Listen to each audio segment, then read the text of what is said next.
Buenos días, tardes, noches, su hora en que se encuentren. Muchas gracias por acompañarnos en nuestro trabajo final de antropología. Aprovechamos esta exposición como una manera de despedirnos del curso y tocar un tema muy interesante, afiliado a la etnografía. Vamos a comenzar. Vamos a comenzar explicando que hay autores alrededor de la historia de los Estados Unidos que han sido de procedencia europea, que han decidido con el método etnográfico y esta capacidad de investigación desarrollar ciertas crónicas, algo que en este curso lo hemos llevado como etnografía. En este caso, uno de los pioneros en la época de los 60 fue James Hadley Chase, el cual exploraba Miami a través de una propedéutica de la novela negra.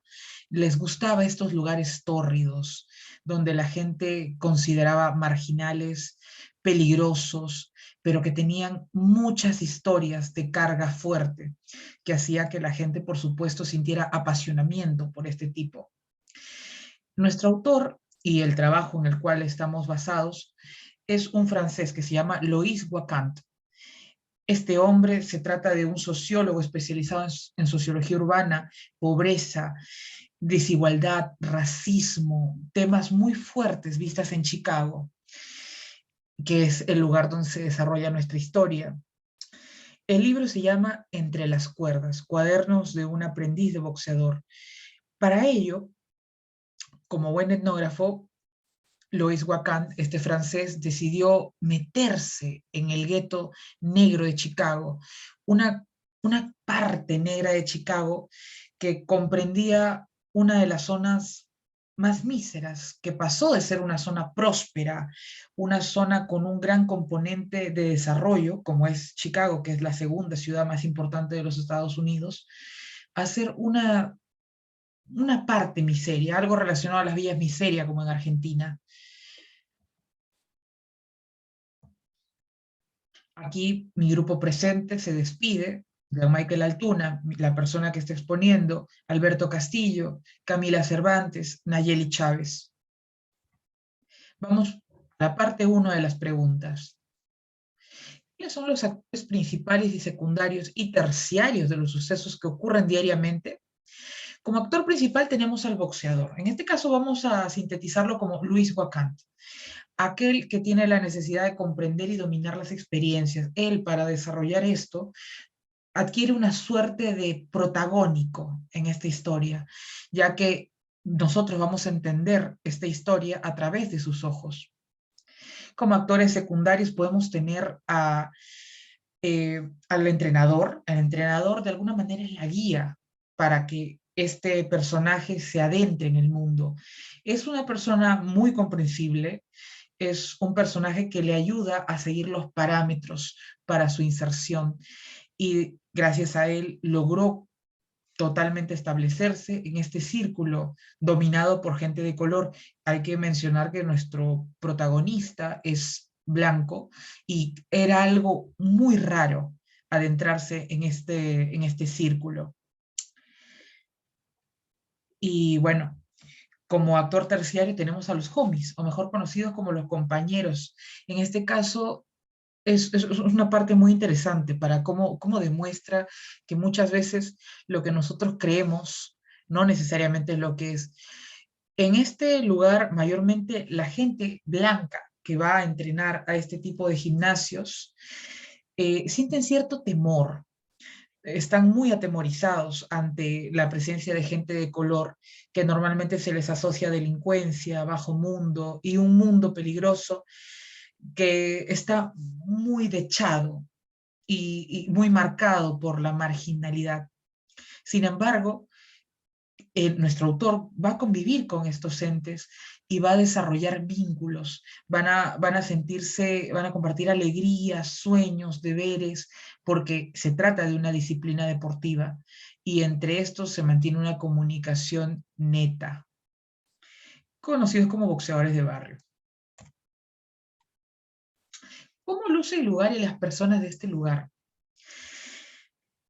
Para reflejar este lugar, nos podemos basar, por ejemplo, en el barrio de Rocky, que también es otro boxeador, reflejando el estereotipo de las personas que viven ahí. En el caso de la película Rocky, por ejemplo, nosotros hemos tenido una imagen de una Estados Unidos, Little Italy, como le dicen, y acá en esta crónica nos detallan el gueto americano, este gueto negro de Woodlawn, situado en el mismo barrio de la calle 63, está el gimnasio, que es el punto focal donde se desarrolla totalmente la historia, por así decir.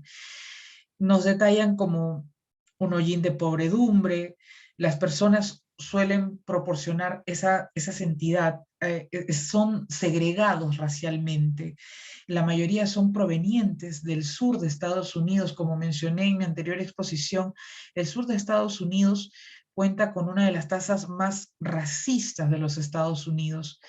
Como detallé en Missouri, en estas ciudades, se desarrolló mucho el tema de la esclavitud y muchas personas tuvieron que verse obligadas a migrar. Es predominantemente urbano, está visto desde un punto de vista social, son barrios pobres y se trata de un lugar que tuvo en algún momento un ímpetu, pasó de ser un lugar de gente blanca a ser un lugar de gente negra y se asocia a la gente negra con pobreza. Y por supuesto, la gente que vive en este barrio, a raíz de esa discriminación que sufrieron, suelen ser un poco más cerrados, suelen tener ese miedo al contacto. Y es por el daño que han recibido alrededor de la historia. Hay que mencionar de nuevo que Chicago es la segunda ciudad más importante de los Estados Unidos. ¿Cómo se relacionan los actores entre sí? Hay que saber que esto trata a raíz de un joven europeo que decide sumergirse en el mundo del barrio negro.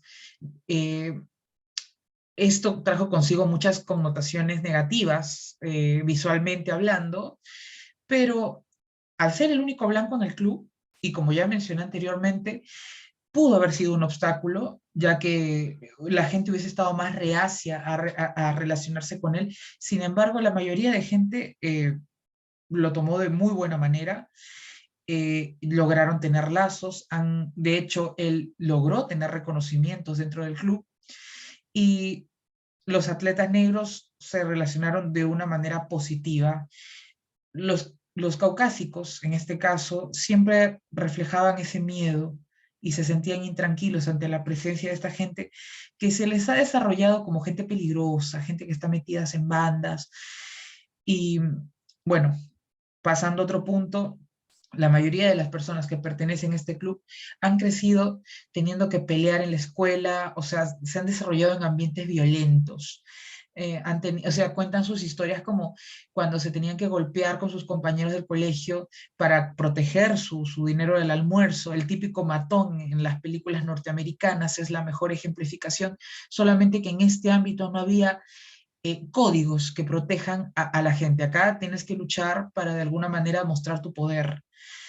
Y bueno, el sueño de muchos de convertirse en boxeadores, pero esto siempre se vio limitado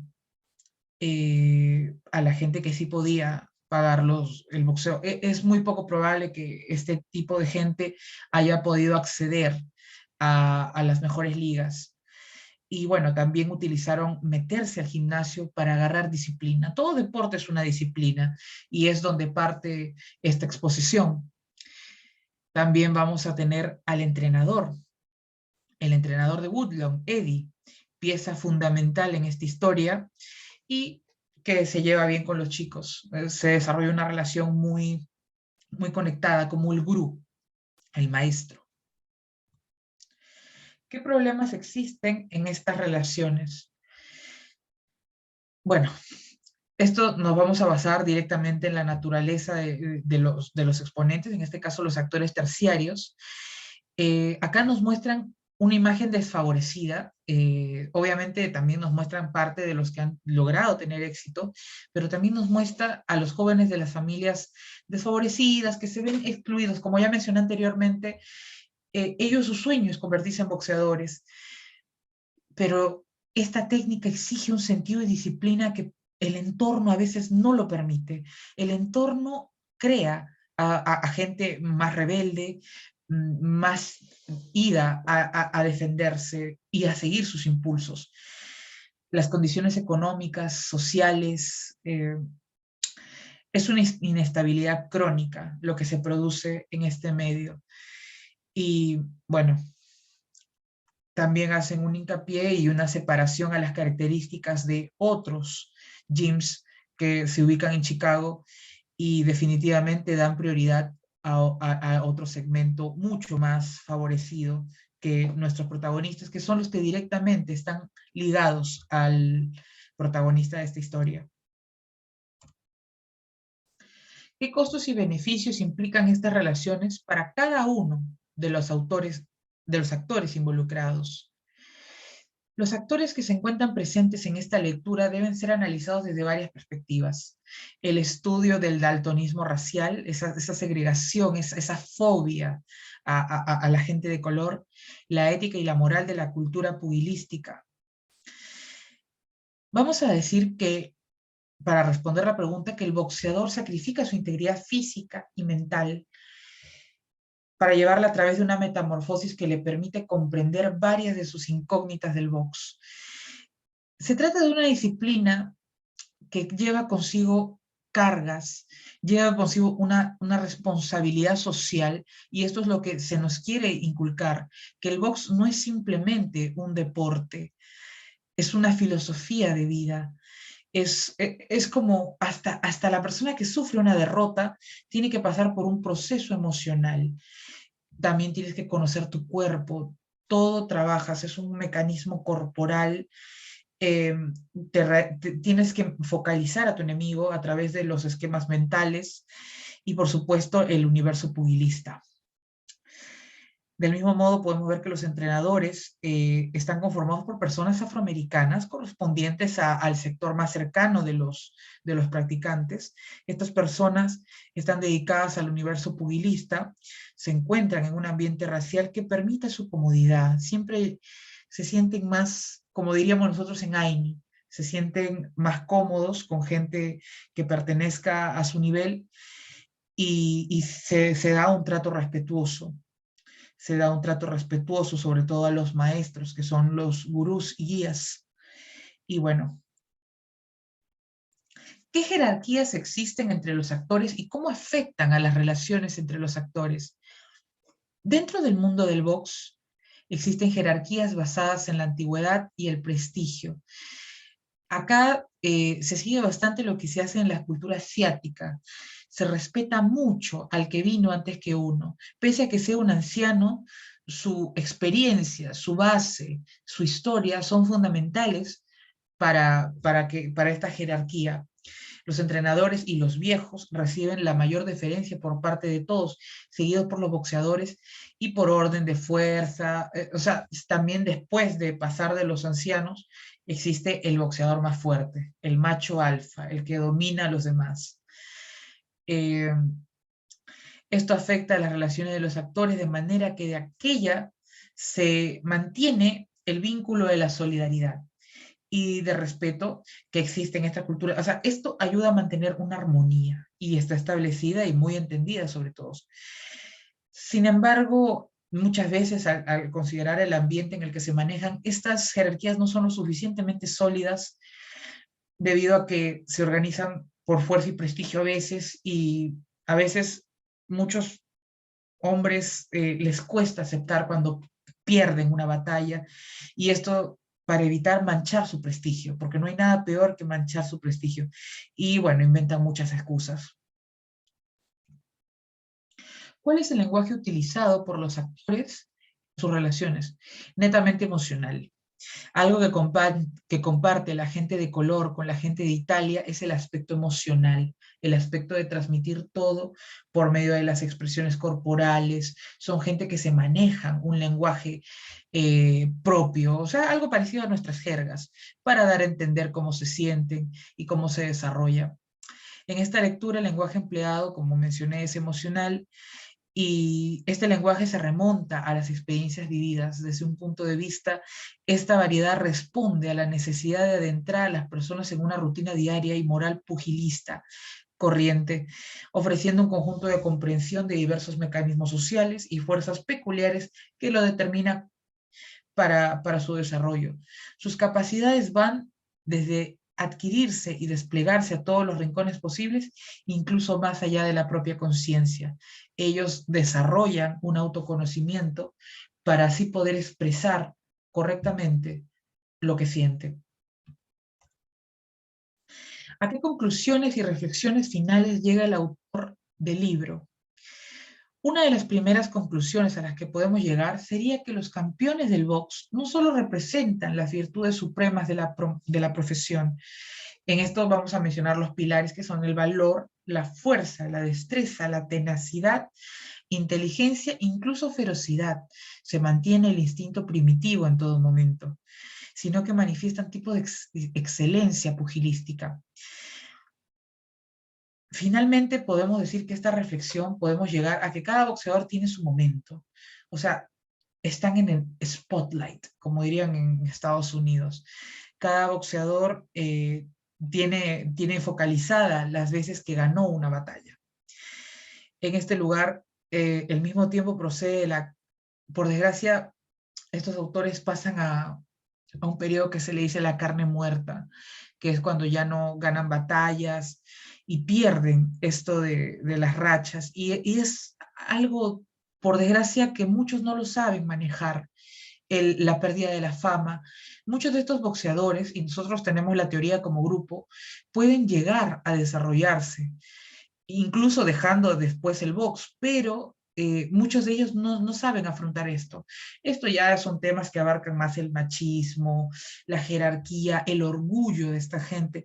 Tienen mucho parecido con las jerarquías italianas ubicadas en Nueva York y en Nueva Jersey, mencionando que también es otro grupo migrante ahí.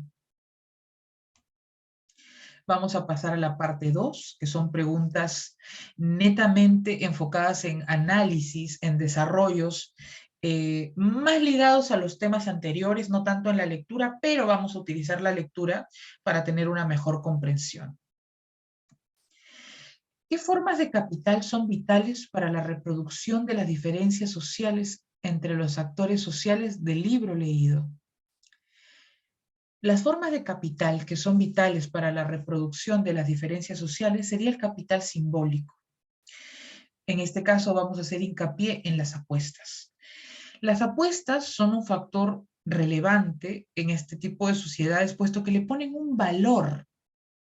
O sea, es como una competencia. Las guerras han desaparecido hace mucho tiempo, pero nuestras sociedades han logrado plasmar por medio del fútbol, por medio de los certámenes de belleza, por medio de mucho tipo de propedéutica, formas de demostrar la competencia, una suerte de guerra. En este caso, le están poniendo valor a los boxeadores y con estos van a obtener ganancias y sobre todo según la pirámide de Maslow, el ego. Ofrecen diferentes cantidades de dinero a favor de uno de los contrincantes y en consecuencia esto abandona la mecanística de la estructura en favor de la lógica dinámica. Se obligan a comprender cada momento de la jugada cómo las estrategias y recursos que usa el sujeto para llevarse la victoria tratan de transmitir los mecanismos de reproducción y, por supuesto, una administración razonable del capital corporal. Se vuelven objetos, por así decir. ¿Cuáles son las relaciones de poder existentes entre los actores sociales o entre los actores sociales y las instituciones involucradas en el libro leído? En la lectura podemos apreciar que el gueto y sus habitantes nos ayudaron mucho para entender estas estructuras, estas relaciones y sobre todo el respeto a las jerarquías. Algo muy sorprendente en este sistema, porque siempre se ha relacionado a los guetos negros, a la rebeldía. Sin embargo, ellos reconocen dentro de tal vez su rebeldía social, porque no comparten los mismos estándares que los Estados Unidos en cuanto a normativa, cívica y muchas cosas, comparten consigo una jerarquía, obviamente, como ya mencioné anteriormente, siempre en este mundo del box. Podemos reconocer las relaciones existentes. En este caso podemos notar que hay un tipo de poder disciplinario, por ende se meten al gym por eso, ya que esto tiene como función enderezar conductas. Es lo mismo que pasa en el colegio del Callao de militares, donde el cual muchos de ellos al principio entran para enderezar su conducta, para adentrarse en la sociedad, y el deporte lo que te aporta es una suerte de disciplina. El gimnasio los ayuda a que ellos puedan alejarse de los problemas de la calle y de esa manera también alejarse de la violencia callejera a la que son expuestos todos los días y bueno, de alguna manera volverse personas de bien. Para finalizar, podemos decir que la mayoría de los casos están caracterizados por la explotación económica, son vistos como señuelos y el ostracismo social. ¿Cuáles son las formas de resistencia de los actores sociales o de las instituciones involucradas en el libro leído? La muestra de resistencia más clara que podemos apreciar en el libro leído se manifiesta dentro del gueto. La resistencia de sectores subalternos, en este caso por motivos raciales. El gueto, que ahora es Woodlawn, es considerado en la actualidad un lugar de miseria, desesperanza, pero que tiene un pasado, que mucha gente ha crecido, ha aumentado su racismo, porque en el pasado era una zona muy prometedora, era próspera, y era habitada por gente blanca en su mayoría, y después totalmente poblada por gente del sur de los Estados Unidos, gente que ha tenido que huir del racismo que se vivía horrible. Los invito a ver mi anterior exposición sobre criadas y señoras, donde se relata cómo era la situación en el sur de Estados Unidos con respecto a la gente de color.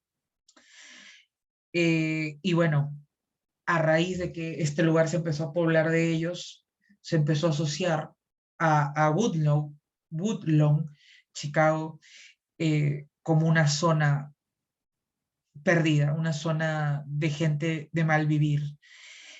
Y bueno, cuando llegaban a los municipios realizaban limpieza de negros, mucha gente se tuvo que ver obligada a migrar.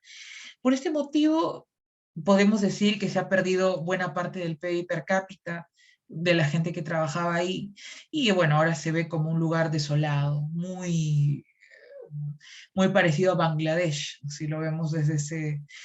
Y sobre todo las políticas fuertes, hegemónicas, que son parte del gobierno de los Estados Unidos para con ellos.